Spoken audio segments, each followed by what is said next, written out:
Olá pessoal, tudo bem? Eu sou Hafner e falo aqui de Lisboa, Portugal. Seja bem-vindo, seja bem-vinda ao canal O Voo da Coruja.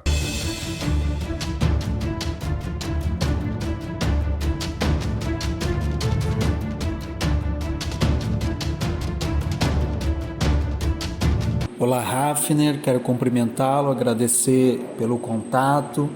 Também quero cumprimentar os seus inscritos no seu canal. Quero aqui dividir com você, com seus inscritos, então, o meu testemunho, contar um pouquinho da minha história, de como me tornei pastor, da minha caminhada no Evangelho. Para quem não me conhece, meu nome é Wagner, fui pastor de uma igreja neopentecostal por cerca de 10 anos. Me converti na minha adolescência, né, através da minha mãe. Minha mãe lá na década de 60, final da década de 60, início da década de 70, e na juventude dela, ela conheceu o Evangelho na Assembleia de Deus. Era a única igreja evangélica que havia aqui na minha cidade. Eu moro em Capão da Canoa, hoje eu moro em Capão da Canoa. Digo isso porque já morei em outras cidades enquanto eu era pastor, e após esse período a qual fui pastor, eu voltei para minha cidade natal. Então continuo morando em Capão da Canoa, Rio Grande do Sul, litoral, né? Posso dizer assim que é a principal praia do litoral gaúcho, né? Uma das mais conhecidas. Bem, então a Assembleia de Deus aqui na minha cidade, Capão da Canoa, foi a primeira igreja evangélica que chegou à cidade, né? Então a minha mãe começou ali a ouvir o Evangelho e tal, aquela semente do Evangelho foi semeada ali, mas ela nunca chegou a ser membro e tal. E daí, lá pela, eu acho, final da década de 80, surge, né, nasce aqui na cidade a primeira igreja neopentecostal, que era uma igreja liberal que se falava, né? A primeira igreja assim que não tinha usos e costumes e tal.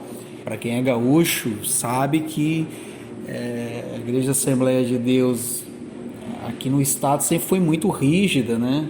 E principalmente lá na década de 60 e 70, como em outras partes também do Brasil, né? Mas eu acho que aqui sempre foi muito rígido, né? É bem difícil pelo que eu converso com alguns assembleanos, assim, de tirar algumas doutrinas e tudo mais. Bem, então ela no final da década de 80 surge essa igreja aqui na minha cidade. Uma das minhas irmãs, a minha irmã mais velha, se converte nessa igreja. Eu começo a ir na igreja ainda criança com ela, porque a igreja ficava um pouquinho longe de casa, então eu ia com ela até mais para fazer companhia. Ela me levava e ali eu fui já criança, ouvindo, né? A igreja sempre chamava as crianças para cantar na frente, no altar e tal.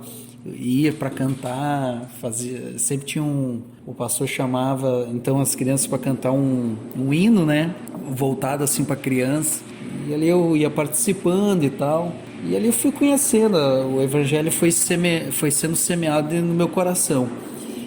Depois a minha irmã prega para minha mãe, apesar da minha mãe já ter um conhecimento do evangelho, já tinha ouvido e tal. A minha mãe também começa a ir com a minha irmã e se firma na igreja, e de fato ali ela se torna membro e tudo mais. Então eu começo a partir de então a frequentar a igreja com a minha mãe, ouvindo e tal. Cresci ali dentro. Depois na minha adolescência eu vim a me batizar ali e tudo mais. Depois de um tempo eu acabo saindo da igreja e fico um período sem mais na igreja, tal, aquela questão de jovem, né? Porém, daí já em 2003, por eu conhecer o evangelho e tudo mais, eu comecei a ter sentir aquela necessidade de buscar a Deus novamente, ter aquele contato com o evangelho e voltar para mais perto de Deus, né?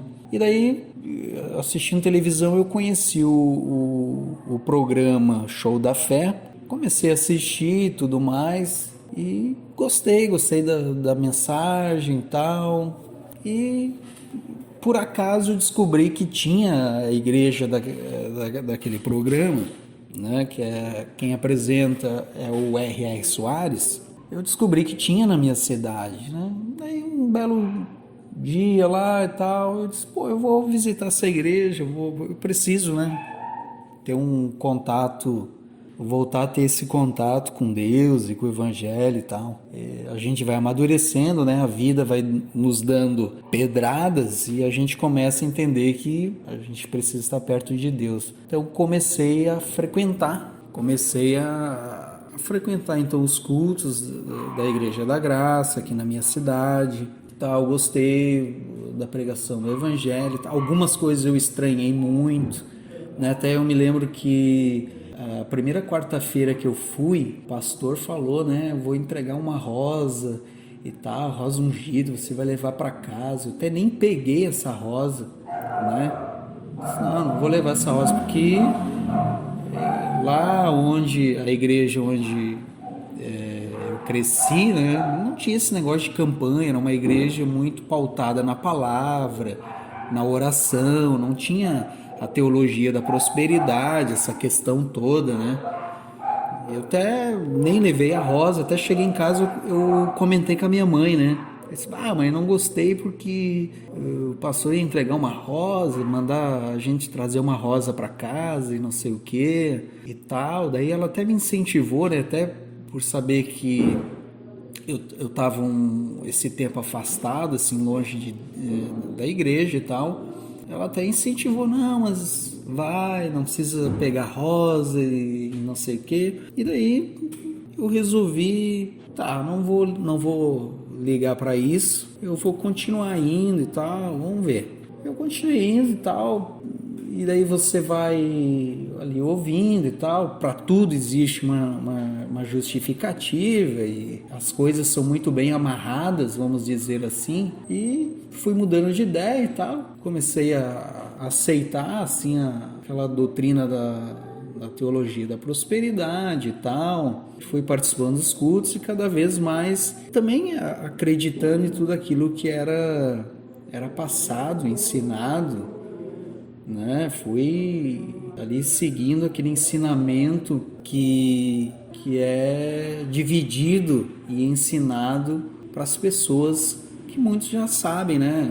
Qual é o fundamento, as bases da teologia da prosperidade, dessas igrejas neopentecostais que utilizam muito do método das campanhas e tudo mais. Então eu comecei a frequentar os cultos e tal, cada vez mais indo nos cultos e tal, participando da reunião dos jovens, ali me inteirando dentro da igreja, com os obreiros, com o pastor. Tinha o pastor na qual foi o meu primeiro pastor nessa instituição.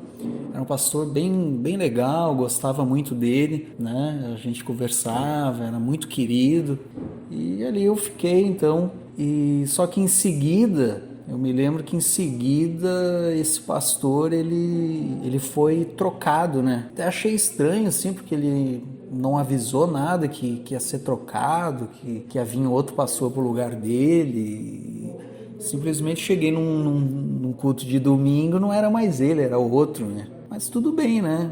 A gente tem que olhar para o Evangelho e é muito ensinado dentro dessas igrejas essa questão, né? Tem que olhar para Deus, tem que olhar para Jesus. Mas tudo bem. Continuei ali e tal, veio esse outro pastor. A mensagem, ela continua basicamente a mesma, pregando em cima da doutrina da determinação e a teologia da prosperidade, campanhas e tal, né?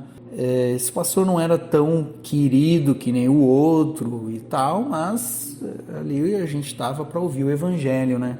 Daí eu comecei nessa igreja no mês de fevereiro e tal, me firmei ali e tal, comecei a ir. Daí lá no mês, eu acho pelo mês de setembro, as coisas aconteceram muito rápido, na verdade.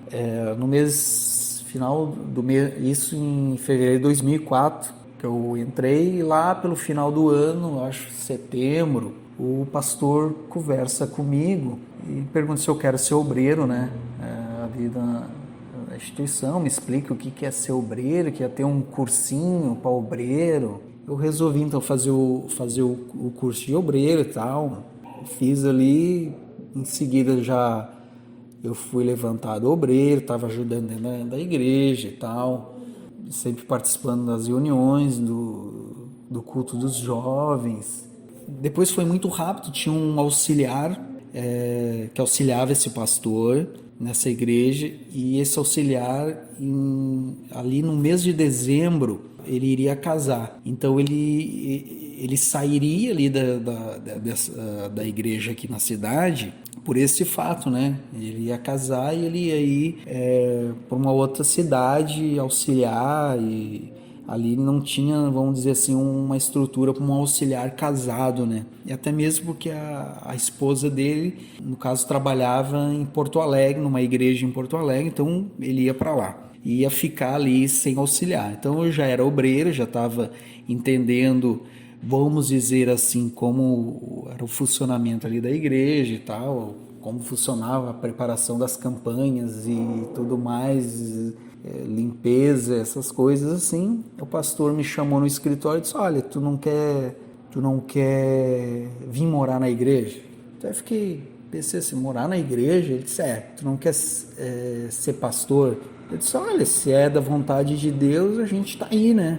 Eu perguntei para ele o que tinha que fazer, então ele disse que eu tinha que largar meu emprego e tal, pegar minhas coisas e vir morar na igreja, e daí eu ia ser auxiliar e ia indo aprendendo como ser pastor, como cuidar de uma igreja, papapá, mas na verdade eles não te contam os pormenores, né? Eles te contam o que eles podem te contar naquele momento, porque de fato, se naquele momento ele me conta como eram as reuniões de pastores, como eram os bastidores, como funcionava tudo, eu não teria ido, eu teria dito para ele negativo. Até posso continuar como membro, mas não vou. Bem, ele me explicou o básico ali e tal, eu disse: pô, legal, né? Deus já estava falando comigo e tal, para mim já era uma resposta de Deus aquilo ali. Eu resolvi, cheguei já no meu patrão, pedi demissão, disse que não iria mais, avisei para minha mãe até ficou meio assim, né?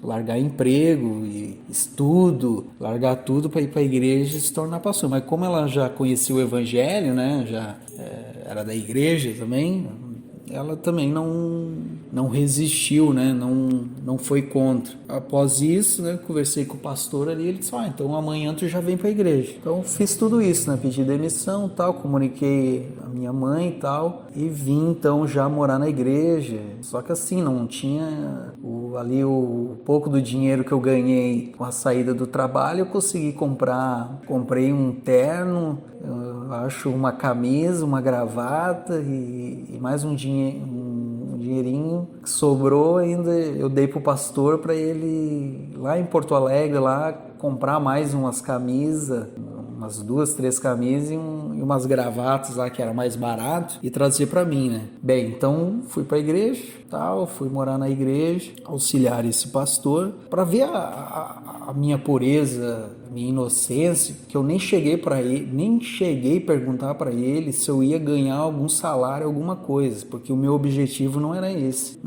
Meu objetivo era servir a Deus, até nem me passou isso assim na cabeça, né? Será que eu vou ter salário? Como que eu vou viver, né? Eu pensei: vou para a igreja, Deus vai cuidar de tudo, né? Depois ele me falou: olha, eu vou te dar a igreja vai, nem eu, né? Mas a igreja, a instituição vai te dar R$100 por mês, para tu poder comprar aí a tua pasta de dente, comprar o teu sabonete, teu shampoo, teu barbeador, teu desodorante. Basicamente era isso que dava para comprar, né? Então tudo bem, né? Tô ali, a minha intenção é servir a Deus. E comecei a auxiliar então esse pastor, e esse pastor, ele tinha vindo da Universal. No início assim ele foi muito bacana, muito atencioso e tal, mas com o passar do tempo, esse pastor se mostrou ser horrível, era uma pessoa truculenta, era uma pessoa, assim, no popular, um carrasco, né? numa linguagem mais chula, né? Eu comi o pão que o diabo amassou com ele. Então ele era uma pessoa, os membros, maravilhosa, atenciosa e tal, querido. Mas para mim ele era um carrasco, ele era muito mal. A esposa dele era muito mal, né? Assim, ó, passei muita coisa de deitar de noite na cama e chorar, né? E pensar assim, pô, eu vou desistir, vou para casa, eu não tenho que ficar sendo humilhado desse jeito e tá passando as coisas que eu tô passando, né? Daí ali é passado pra gente aquela questão, né? Tem que olhar para Deus, é o homem. Mas em contrapartida eu pensava, pô, mas o cara tá pregando em cima do altar, falando de amor, falando de Jesus, falando, né, de amar o próximo. Pô, e o cara faz essas coisas comigo, né? Me deixava passar fome. Até tem uma história, né? Essa história é o seguinte, a gente cuidava, a igreja sede era aqui Capão da Canoa e tem uma outra cidade, que é uma outra praia, né, aqui no litoral norte, que é Torres, que é uma cidade muito bonita e muito conhecida também. Então a gente tinha na época a gente chamava de núcleo, né? Era um núcleo da igreja, quer dizer, ela não era uma igreja sede, ainda não era uma igreja independente, era uma extensão da igreja de Capão da Canoa, porque ela ainda não tinha membros suficientes, não tinha condições de se manter. Então era a igreja de Capão que cuidava da igreja de Torres. Então era um núcleo, lá tinha culto terça de noite, quinta de noite e domingo de manhã e à noite. Então o culto de terça-feira era eu que fazia, na terça-feira o pastor fazia quinta-feira de noite, fazia domingo de noite, tinha uma obreira que fazia no domingo de manhã. Bem, então toda terça-feira eu ia para lá e para ir para lá eu ia de ônibus. Era uma viagem até bem cansativa, porque era o ônibus e passava em tudo que era prainha, tudo que era parada, tudo que era... O ônibus parava, então durava um tempo bem razoável, que tornava a viagem cansativa. Eu chegava lá, geralmente tinha uma obreira lá que era muito querida, era uma pessoa de Deus mesmo. E o que ela fazia? A gente chegava lá por volta da 1h30 e quando ela ia para o trabalho, ela passava na igreja, ela deixava vamos dizer assim, ela deixava uma marmita para quem ia fazer o culto na terça-feira, que era o auxiliar do pastor, né? Então ela já fazia com o auxiliar anterior a mim. Ela passava lá e deixava comida para ele. Depois, quando eu comecei a fazer o culto nas terças, ela fazia a mesma coisa. Ela passava lá e deixava comida para mim. Ela sabia que eu não era casado, era solteiro, então eu fazia a minha própria comida. Ali não tinha uma estrutura para cozinhar, não tinha... Era um ponto de pregação, né? Então ela fazia aquilo ali com muito amor e olha, aquilo ali era uma bênção para mim, né? Então ela passava lá, deixava comida toda terça-feira. Depois, o que aconteceu? Esse pastor, eu não sei, ele tinha ciúme de mim, alguma coisa, porque eu me dava muito bem com as pessoas, os membros gostavam muito de mim, graças a Deus, onde eu passei, eu sempre fui bem recebido, sempre procurei tratar bem as pessoas, e as pessoas gostavam muito de mim, me tratavam bem e tal.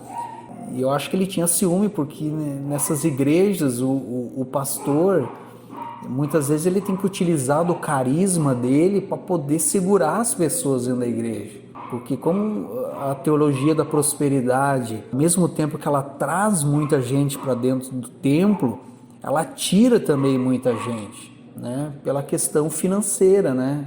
Tanto ela diz que Deus vai te enriquecer, como ela também te empobrece, né? Porque ela vai pedir muito dinheiro, ela vai pedir muita ajuda financeira do membro. Então muitas pessoas acabam saindo. Então o pastor tem que utilizar um pouco do carisma dele para segurar as pessoas. Então no momento que tu tem um auxiliar que talvez esteja as pessoas tratando ele bem, gostam dele, o pastor se sente ameaçado. Eu acho que isso acontecia com ele. Um dia ele foi lá e disse: tu não vai mais trazer comida para ele, não quero mais. Então comecei a ter que fazer miojo, aquela coisa, né? E aí o que aconteceu? Voltando à história, né? Eu tinha ido fazer culto no domingo no lugar do pastor lá. Eu fiz culto de manhã e à noite nesse dia, porque o pastor tinha feito uma reunião, vamos dizer assim, uma reunião especial que a gente chamava,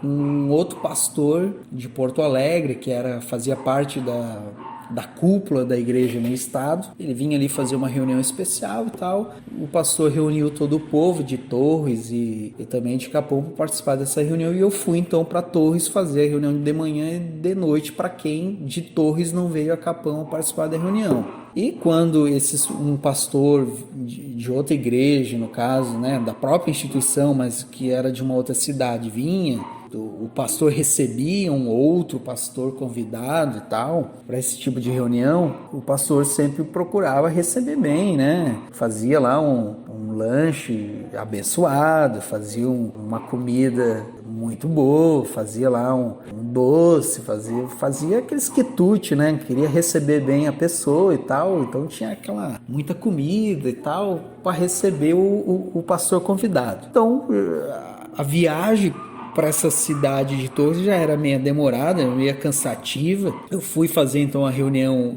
de manhã e de noite, e depois eu tinha que voltar porque eu tinha que fazer o culto segunda-feira, né? Tinha que fazer o culto segunda-feira. Eu fazia segunda-feira os 3 cultos. Tinha culto de manhã, de tarde e de noite. Às 9 da manhã, 3 da tarde, 7:30 da noite era eu que fazia. Então ele disse, tu vai lá fazer o culto em Torres de manhã e de noite e tu vem segunda-feira fazer os cultos. Passei por toda aquela viagem e tudo mais. E daí o que aconteceu? Depois conversando com o obreiro dizendo o seguinte, que esse outro pastor veio, fez a reunião e tal, teve lá aquele lanche todo e sobrou muita coisa, né? E daí esse obreiro, para você ver como as pessoas ali também tinham um carinho pela minha pessoa, né? Que os obreiros estavam guardando ali, foram perguntar para a esposa do pastor, né? O que elas iam fazer com aquele salgadinho que tinha sobrado, aquela comida e tal. E daí os obreiros assim, para a esposa do pastor, né? Irmã, podemos separar uma parte desse salgadinho, dessa comida, né, para o Wagner, que o Wagner vai chegar, vai ter uma comida para ele comer, né? E daí ela olhou para os obreiros e disse, não, vocês não vão deixar nada para ele. Daí tinha uma carcaça de galinha dentro da geladeira, de uma galinha que eles compraram assada e já estava ali uns dias dentro da geladeira, já era mais osso do que carne, né? E ela disse, não, se ele vir, se ele quiser, ele come essa galinha que tem na geladeira. Daí o obreiro me contando que abriu a geladeira, foi olhar a galinha e se apavorou, né? Ele disse, meu Deus do céu, né? Quem que vai comer? Não tem mais nem carne nessa galinha. E eu me lembro que daí, não sabendo disso, cheguei de viagem e tal, né? Com fome, fui olhar, abri a geladeira, só uma carcaça de galinha. Eu até pensei comigo, pô, mas por que deixaram esse monte de osso, essa carcaça de osso dentro da geladeira, né? Isso aí tinha que ter ido fora. Aí eu cheguei, fui fazer alguma coisa para comer, que geralmente não tinha muita coisa, né? E tudo mais. Então, essa história é só para ilustrar como era a situação de trabalhar com esse pastor, né? Como não existia amor no coração deles. E se eu fosse contar tudo que eu passei com esse pastor, mas eu passei muito trabalho com esse pastor e com a esposa dele. Sofri muito mesmo, né? Muito mesmo. Essa é só uma historinha de tantas que ele me fez passar. Bem, logo depois, então, esse pastor, ele é trocado, vem um outro pastor, né? Esse pastor, eu me lembro que quando esse pastor disse que ia ser trocado e tal, ele até começou a ficar assim melhorzinho, começou a ficar mais querido comigo, porque hoje eu entendo, né? Que ele sabia que ia embora e ele não queria que eu falasse mal dele o pastor que estava vindo, porque ele tinha medo de ir nos ouvidos do líder estadual e ele sofrer alguma represália, né? Ele sofreu uma punição. Bem, então chegou a hora que esse pastor foi embora, veio um outro, e eu me lembro então que quando esse outro pastor chegou, eu até fiquei ressabiado, né? Eu pensei assim comigo, esse pastor ruim me fez comer o pão que o diabo amassou, tá indo embora, será que tá vindo um pior ainda? Porque se esse for pior do que esse outro, eu tô lascado. Abrindo um parênteses aqui, o que acontecia, né? Uma das coisas que acontecia nesse trabalho, que querer fazer algo para Deus, além de tu passar essas humilhações todas, tu passar fome, tu ser maltratado. Por exemplo, eu trabalhava de domingo, o culto era 8 horas da manhã, trabalhava domingo das 7 e até, 10 horas da noite, e isso de domingo a domingo, né? Nessa época, o auxiliar não tinha folga, era todos os dias, vamos dizer assim, em geral de 8 horas da manhã a 10 horas da noite. Tu não tinha aquela questão assim, de tu poder chegar no sábado e tu sair e descansar, passear, esfriar a cabeça, não, era a semana toda. Às vezes eu me lembro que eu pedia para o pastor uma folga e ele não dava, não sei o que, temos que trabalhar para Jesus. Quer dizer, chega um ponto que tu pensa, mas também trabalhar para Jesus é trabalho escravo, né? Tem que ser um trabalho desumano. Qual a pessoa que trabalha num serviço, tu não tem direito a folga, a descanso, né? A intervalo? Hoje eu entendo melhor, né? Eu vejo como a igreja se aproveita do trabalho desses jovens e faz até um trabalho desumano, porque tu fazer uma pessoa trabalhar das 8 horas todos os dias, às 10 da noite, tu não dá folga para essa pessoa ganha R$100, essa pessoa comer mal, essa pessoa não ter nenhuma estrutura. Meu Deus do céu, isso daí para mim hoje é um trabalho escravo, é a igreja se aproveitar de uma pessoa para quê? Para enriquecer, para pagar 10 milhões por mês para Bandeirantes, para ter um programa na Bandeirantes. Quer dizer, os fins justificam os meios.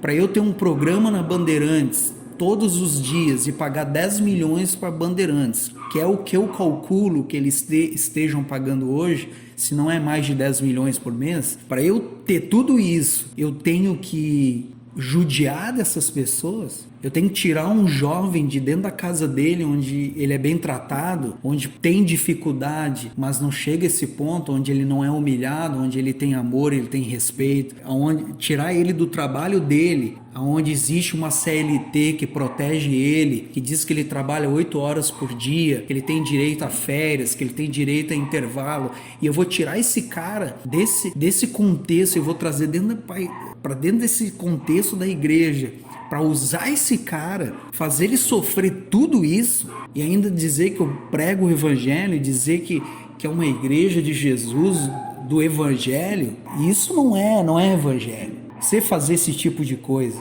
porque o pastor todos os dias ele chegava na igreja meio-dia, quer dizer, ele tinha bastante tempo para descansar. Terça-feira segunda-feira ele não fazia nada. Terça-feira eu ia para Torres, ele não abria a igreja. Na quinta-feira eu ficava com a igreja aberta. No sábado eu limpava a igreja com os obreiros e depois tinha o culto dos jovens. Quer dizer, ele tinha bastante tempo para dormir em casa, para descansar, para passear com a esposa dele, que nem ele passeava com a esposa dele e tudo mais, descansava, mas o auxiliar fica ali sofrendo num trabalho desumano. Então, hoje eu vejo como a igreja se aproveita desse tipo de trabalho. Os pais precisam prestar muita atenção quando os seus filhos saem de dentro da sua casa e vão participar, entrar no ministério pastoral dessas igrejas, porque de fato essas igrejas vão se aproveitar muito do trabalho desse seu filho.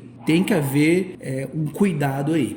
Esse era o contexto desse trabalho, a rotina, era, no caso, fechar envelope, varrer a igreja nos intervalos, né? Evangelizar na porta da igreja. O trabalho do auxiliar é aquele, é substituir o pastor nos horários que não tem culto, preparar as coisas das campanhas. Então, você imagina você ficar numa função dessa 30 dias, das 8 da manhã às 10 da noite, e você não ter direito a uma folga. A pessoa cansa. Imagina você ficar dentro de uma igreja 30 dias sem botar o nariz para fora, sem você ter um lazer, você ter um descanso. Qual trabalhador no Brasil trabalha numa situação dessa? E daí uma igreja que se diz pregar o evangelho faz isso com um trabalhador? Daí eu faço essa pergunta para você, Hafner, e para os seus inscritos. É certo isso? Usar a questão do chamado de uma pessoa, usar a questão do trabalho. Daí de tanto eu ficar, o pastor começou a ver que eu estava naquele ciclo há meses, que ele começou às vezes, não eram todos, às vezes um sábado de tarde, ali às 3, 4 horas da tarde, ele dizia assim, tu pode ir na casa da tua mãe, mas 8 horas da noite tu tem que estar aqui. E ele fazia aquilo ali achando ainda que ele estava fazendo muito, que ele estava me dando muita coisa. Eu queria que um juiz da vara do trabalho ouvisse esse relato, porque se um juiz do trabalho tivesse ouvindo e soubesse e vivenciasse a experiência que eu passei, que hoje muitos auxiliares dentro de muitas igrejas por aí estão vivendo isso, eu acredito que muitos juízes do trabalho iriam ter uma noção do direito do trabalho relacionado à questão pastoral muito diferente, porque é uma questão desumana. Então ele fazia isso, de vez em quando ele dava ali 3, 4 horinhas num sábado para eu ir ver a minha mãe. E eu perdi muito peso. Eu me lembro que eu chegava em casa, a minha mãe ficava, por que tu tá tão magro? Claro, comia mal, passava fome, não tinha descanso. Depois que eu saí da igreja, minha mãe me contava que eu saía de casa, ela ficava chorando em casa. Só que também, como ela viveu num sistema religioso, ela dizia que conversava com Deus, Deus, mas ele está fazendo a tua vontade, ele está trabalhando para ti, tu tem que cuidar. Então, para você ver, ter um pouquinho da noção, o que eu passei e o que muitos pastores como eu passaram e devem estar passando ainda. Bem, então esse era o contexto ali do trabalho, mais ou menos para entender a situação, como era o meu trabalho ali e tal. Por que eu estou dando tanta ênfase nessa questão aqui? Para poder entender o final. Se não entender o início, fica complicado de entender a profundidade do final da minha história. Então é importantíssimo entender o início, né? Então esse pastor sai, esse pastor que era mau, que me humilhou, que fez eu comer o pão que o diabo amassou, ele e a esposa dele, né?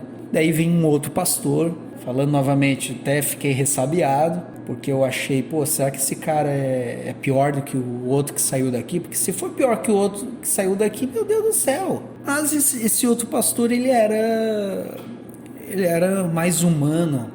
Ele era mais humano do que aquele outro, a esposa dele era mais humana, mais querida.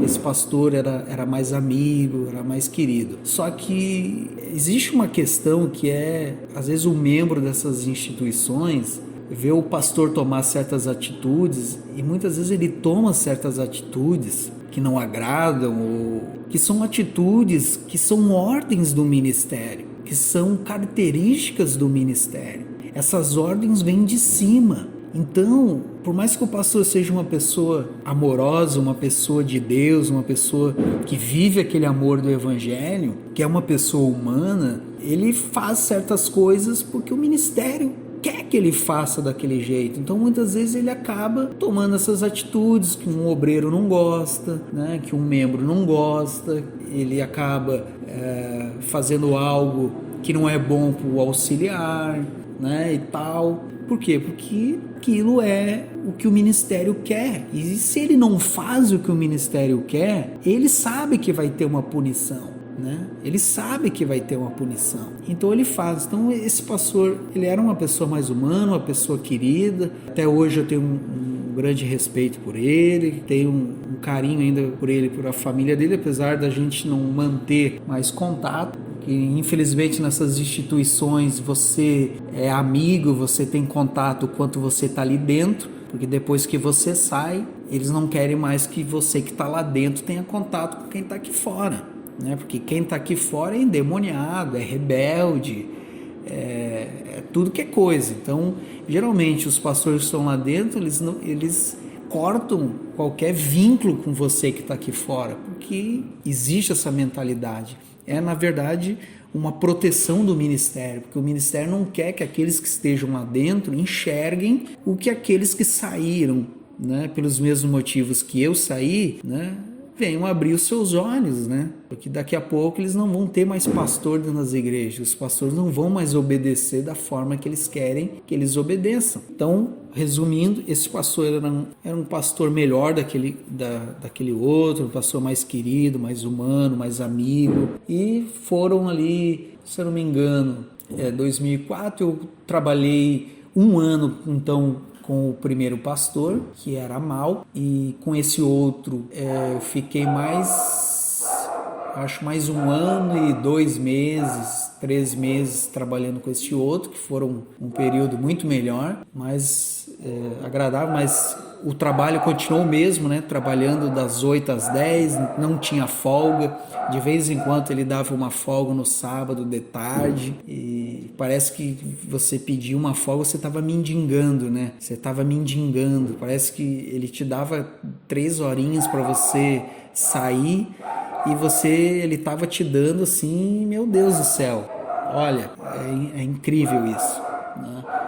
Hoje eu olho para trás e digo assim, como que eu fui me submeter a esse tipo de coisa, uma coisa desumana que você não faz com nenhum ser humano. Você faz isso. Depois eu fui pastor, eu tive auxiliar e eu nunca fiz isso com meus auxiliares. Eu chegava a ficar na igreja aberta, porque uma das ordens do ministério é que você não pode fechar a igreja. Muitas vezes eu ficava na igreja para o meu auxiliar poder ter folga, para ele sair, porque eu sabia o que era você ficar aquele tempo todo com a cara dentro da igreja, você não ter um descanso, você não poder sair, você não poder ter um lazer.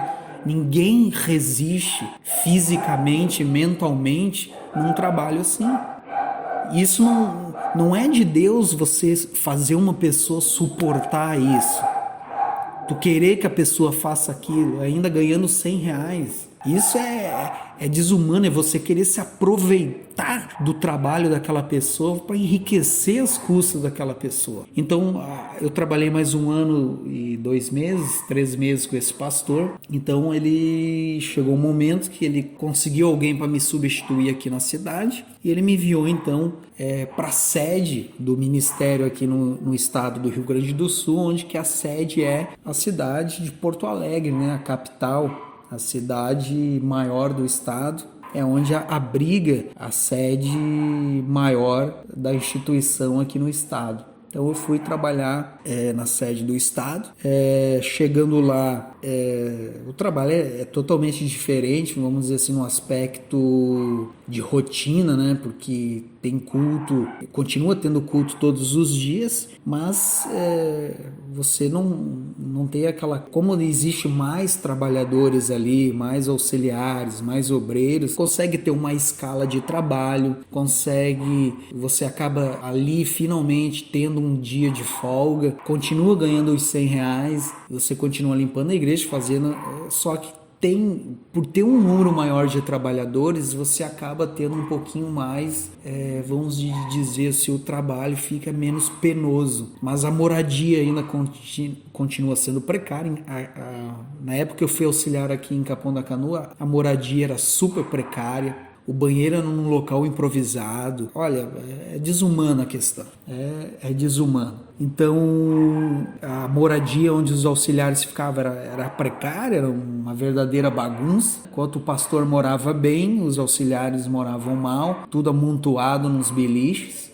Eu tive sorte, eu digo sorte, mas na verdade é Deus te ajudando, né? Que eu fui para a sede então trabalhar, mas eu cheguei a posar, eu acho, nesse sistema ali de morar no alojamento dos auxiliares da sede, eu acho que eu fiquei uma semana, porque depois o líder ali do estado, ele me mandou auxiliar o genro dele na cidade de Canoas. E eu tinha trabalhado com esse genro dele aqui na cidade de Capão, que esse genro dele ficou, acho, 1 ou 2 meses aqui auxiliando. Como eu estava aprendendo, o pastor precisava de alguém com mais experiência, vamos dizer assim, do trabalho. Então ele veio para cá, ficou 2 meses. Quando eu estava mais preparado, ele voltou. Então eu fui auxiliar ele na cidade de Canoas e acho que era toda quarta e sexta eu vinha para Porto Alegre, trabalhar na igreja sede de Porto Alegre. E eu fazia 2 cultos na sexta-feira. Então, a rotina, não posso dizer que era a mesma de quando eu era auxiliar, porque agora estava pior, né? A responsabilidade era maior, você era responsável pela meta. Quando eu era auxiliar, eu não era responsável pela meta, mas a questão do dia a dia, era uma igreja pequena, considerada pequena, não tinha auxiliar, né? Havia alguns obreiros que me ajudavam. Tinha bastantes obreiros ali naquela instituição, mas os obreiros vinham, ajudavam no culto e depois iam para casa, né? Você que era responsável em abrir a igreja e ficar, e eu só fechava a igreja para ir fazer a reunião no núcleo, que era na cidade de Santo Antônio das Missões, antes de chegar na cidade de São Borja, ficava entre São Luís Gonzaga e São Borja, né?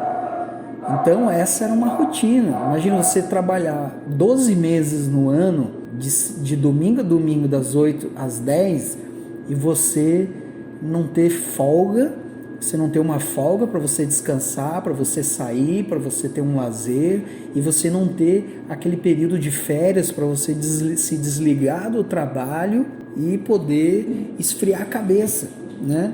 Então você fica o ano todo nessa rotina, nesse frenesi de pressão, de você vai para a reunião de pastor regional quer te engolir, porque se a região dele não está entrando dinheiro, ele vai perder a igreja, ele vai para uma igreja menor, então ele já diz que se tu não crescer ali, tu também vai para uma igreja menor. Então você imagina a situação, imagina o que se passa na cabeça de um pastor. Só quem foi, quem vive o que eu vivi sabe. Você pode até criticar, dizer eu aguentaria, não é assim, e meu amigo, só quem sentiu na pele sabe do que eu estou falando. Questão de salário, o pastor ganhava bem, por exemplo, entrava lá 10 mil reais, eu acho que eu não estava ganhando 2 mil reais de salário, né? Porque lá é o seguinte, conforme você bate a meta, o teu salário aumenta ou diminui, né? Se você bate a meta, o teu salário vai aumentando, você é recompensado conforme você bate as metas. Na minha época era assim, hoje eu não sei como que tá, mas eu tô falando do que eu vivi. A minha intenção aqui não é falar mal da instituição, não é falar mal de líder, não é falar mal de líder da igreja, de dono da igreja, de presidente da igreja, não estou aqui para ofender ninguém e falar mal de ninguém. Eu estou falando do que eu vivi, do que eu passei. Ninguém pode contradizer aquilo que eu vivi, aquilo que foi minha história, isso. Eu vivi dia a dia isso, né? Eu passei por isso. Posso provar do que eu vivi, do que eu passei, né? Quem esteve do meu lado é testemunha, né? E graças a Deus, onde eu passei, eu tive boas pessoas ao meu lado, como Jesus diz, né? Você deixa o pai e a mãe, mas ele não vai nos deixar faltar, ele vai me dar muito mais pais e mães, né? No sentido de que ao caminho a gente vai encontrar muitas pessoas boas que serão como pais e mães pra gente. E eu, graças a Deus, onde eu passei, eu sempre tive bons obreiros, boas pessoas do meu lado, que sempre foram amorosas, carinhosas e sempre me ajudaram também e me acolheram muito bem, né? Graças a Deus por isso, né? Pessoas que muitas vezes no final do culto te levavam um pedacinho de pão, né, com carinho, né? Pessoas que no final do culto te levam, pastor, eu fiz uma sobremesa e eu me lembrei do Senhor e trouxe um pouquinho. Isso sempre acontecia, porque Deus sempre coloca pessoas boas no teu caminho, para te ajudar, porque Jesus sabe o que você deixou para seguir aquela vida, e Jesus sabe o que você está sendo obrigado a viver, né? Então, quando eu estava ali em São Luís Gonzaga, começou a acontecer, além de eu começar já um processo de questionar as coisas, porque eu lia muito, né? Apesar que eles não gostassem que a gente ouvisse e lesse muitos outros pregadores que não fosse o líder da instituição, ler os livros do líder da instituição e não ler livros de outros pastores de outras instituições, ler só aqueles ali que eles queriam, para você não questionar, você não entender a verdade. Eu lia outros, né? Eu lia outros pregadores, eu lia pregadores da Assembleia de Deus, eu lia pregadores americanos, batistas, presbiterianos, pastores de outras instituições, e você vai criando uma base crítica dentro de você e você começa a pesar as coisas, né? Você começa a analisar melhor as coisas, você cria outros pontos de vista e você começa a entender, pô, tem coisa errada aqui, não é assim, né? Isso aqui está mal interpretado, né? Isso aqui está tirado de contexto, isso aqui não pode ser ensinado dessa maneira. Então os seus olhos ali começam a ser abertos e começou a acontecer algo muito ruim comigo, né? Muito ruim, algo que foi determinante, que hoje eu entendo que Deus permitiu, porque Deus entendeu que eu não podia mais ficar ali. Jesus começou a ver o sofrimento que eu estava, as coisas que eu estava passando, porque eu não gostava de ficar arrancando dinheiro das pessoas, eu não gostava de ficar, que nem eles falam, né, arrancando a lã das ovelhas, né? Eu não gostava de ficar passando envelope, eu não gostava disso, né? Eu queria pregar o evangelho, o meu amor maior era a pregação do evangelho, era preparar um sermão, era subir no altar e ensinar as pessoas, ver as pessoas se aproximando de Deus. Essa era a minha paixão. Minha paixão não era arrancar dinheiro das pessoas, minha paixão era pregar o evangelho, era ensinar, era ver as pessoas se convertendo, as pessoas desejando andar com Deus. Então aquilo ali começou a me incomodar muito, muito, muito, muito, e eu comecei a ficar doente. Eu lembro que eu estava fazendo um culto durante a semana, uma sexta-feira à tarde, culto de libertação, né? Essas igrejas neopentecostais, uma grande maioria denomina os seus cultos, né? O culto da prosperidade, o culto da libertação, o culto da família. A sexta-feira era o de libertação, então um culto bem movimentado, bem tenso, né? Onde tem toda aquela oração de expulsar demônio, de fazer campanha para expulsar demônio, aquela coisa toda. E eu, durante o culto, eu comecei a passar mal. Eu comecei a sentir um formigamento no meu braço esquerdo, começou a formigar, começou a querer adormecer. A minha boca, a minha língua começou a formigar, começou a querer adormecer. E o meu cérebro, a minha mente, ela começou meio que, eu ouvia assim a minha voz distante. Eu comecei, parece que a minha mente começou a desligar. Você sabe, você que tem aí o notebook, né?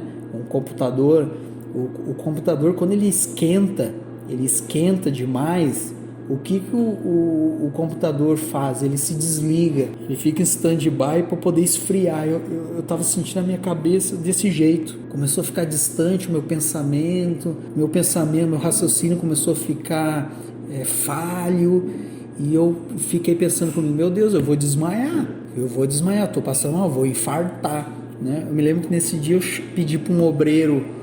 Nesse dia eu tinha 2 obreiras me ajudando, mas elas não pregavam, elas não subiam no altar, elas não tinham essa questão de ser pregadoras, né? Elas mais ajudavam ali, elas não tinham esse talento, vamos dizer assim. Então eu não podia pedir para elas conduzir o culto, porque elas não era o chamado delas, né? Elas não eram pregadoras. Bem, então o regional começa ali, faz a oração e tal, sempre nesse sentido então da prosperidade, né? Depois ele vai dar uma palavra, né? Essa mensagem que ele dá para os pastores na região é sempre essa mensagem voltada para a mesma coisa, para a obediência ao ministério, para a obediência ao que o líder da instituição quer que todos façam, que você tem que obedecer, que você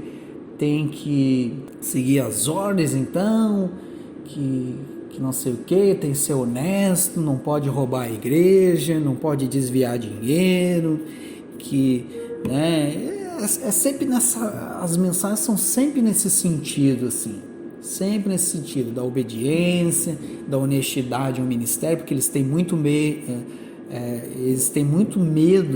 né, do pastor roubar a instituição, né, porque é muito fácil o pastor desviar dinheiro, né, o pastor que é desonesto e sem caráter, ele vai fazer isso, né, e tem muitos lá dentro que fazem isso, realmente. Então, as mensagens são sempre nesse sentido. Depois, então, que ela dá essa mensagem, vem os recados, vamos dizer assim, né, da nave-mãe, né, da sede, da cúpula, né, daí ali vem os recados, ordens, né, como que vai ser feita as campanhas, que campanha vai ter na segunda, que campanha vai ter na quarta, que campanha vai ter na sexta, que campanha vai ter no domingo, e daí eles ensinam como tu vai fazer a campanha. Olha, essa campanha nós vamos fazer assim, nós vamos usar esse texto, e em cima desse texto a gente vai falar isso pro povo, e daí o povo vai pegar o envelope, daí nós vamos passar o envelope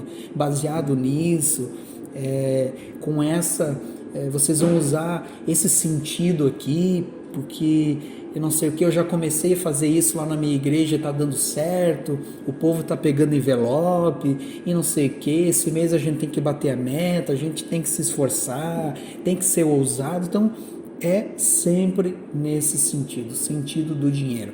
Eu sempre digo uma coisa nos meus vídeos, no meu canal, que eu comecei a fazer alguns vídeos agora contando sobre os bastidores, que o membro dessas instituições, ele tinha que ir numa reunião de pastor, ele tinha que acompanhar o pastor nas reuniões de ministério, de pastores, porque no momento que esse membro ouvisse o que eu ouvi nas reuniões de pastores, né, o que se passa lá dentro, eu digo para você aí, você enxergaria a verdade do que acontece dentro desses ministérios e você não iria mais botar o pé dentro dessa instituição. Então, às vezes as pessoas, qual eu fui pastor delas, às vezes me perguntam: pastor, por que o senhor saiu? E eu sempre desconverso, não gosto de falar diretamente, né? Porque, veja bem, se essas pessoas me acompanhassem nas reuniões que eu participava, elas não iam mais, elas até poderiam gostar da minha pessoa, mas elas não iam mais frequentar a igreja a qual eu pastorava, porque é horrível, né? O pastor, ele está ali porque ele começa a ser condicionado, né? Para tudo é dado uma desculpa, as coisas são muito bem amarradas, a teologia é muito bem construída, é muito bem costurada, né? E o pastor vai acreditando, ele vai fazendo as coisas, né? E daí você tem o pastor preguiçoso, que é aquele pastor que não estuda, aquele pastor que não questiona, aquele pastor que não se pergunta assim: isso que eu estou pregando é verdade? Isso que eu estou ouvindo é assim mesmo? É assim que Jesus quer? É dessa maneira que Jesus fez? Né? Porque o pastor, ele tem que ficar fazendo essa pergunta, ele tem que olhar para Jesus. Jesus é a nossa chave hermenêutica, né? Então eu tenho que olhar para Jesus e me questionar: é assim que Jesus quer? Foi assim que Jesus fez? Foi assim que Jesus ensinou? Porque se não é, eu estou só seguindo homens, né? E eu, graças a Deus, eu sempre fui um que estudei muito. Eu lia, tinha meses que eu lia um livro por semana, né? Como eu falei, eu li quase todos os livros do Kenneth Hagin em português. Fora os do Kenneth Hagin, eu li vários outros autores, né? Até uma coisa interessante, que nesse ministério eles não gostam que você leia outros pastores, né? Que você, por exemplo, compre um livro do Silas Malafaia e você leia um livro do Silas Malafaia, que você compre um livro do Caio Fábio e você leia o Caio Fábio. Eles não querem que você compre um livro do pastor, sei lá, da Metodista, um pastor, sei lá, da Assembleia de Deus, que você leia, porque eles dizem que você vai mudar, você vai se contaminar. Na verdade, eles querem controlar você, né?